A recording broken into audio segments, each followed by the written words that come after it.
I'm here at the Cliffs Mine Shaft Museum. This museum is one of the longest running and highest producing iron ore mines on the Marquette Range.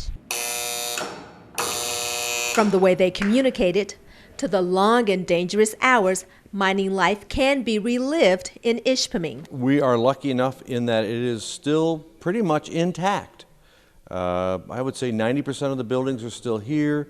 Some of the underground tunnels are still in place, and that gives us an opportunity to share that with the public and to preserve our history. The museum has countless interesting artifacts on the many different aspects of mining, complete with head frames that tower up to 174 feet down to the bowels of the earth. Mining tunnels that you can actually walk through to really get a feel of the underground world that they worked in. Miners would often go a whole week with never seeing any sunlight.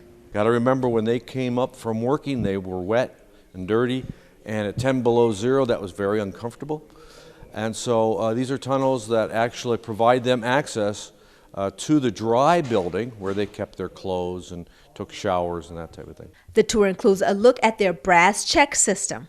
Procedure for looking for missing miners. Carry that with you all day, but when you came up at night, you made sure that you got your brass check back on the board. And while mining was big figuratively, the equipment they handled was no small feat either.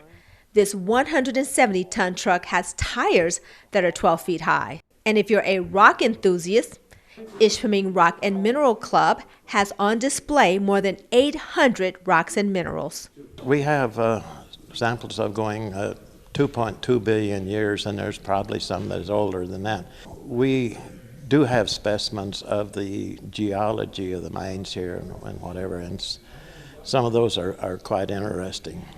The Spirillus antiquus is ancient algae. We have samples of that, and we also have the impactite. The Indoor-Outdoor Museum is only open during the warm season, but if you really want some mining history, well, pull up a chair, as these nicely preserved volunteers have plenty a tale to tell. In Ishpeming, for ABC 10 and CW5, I'm Danielle Davis.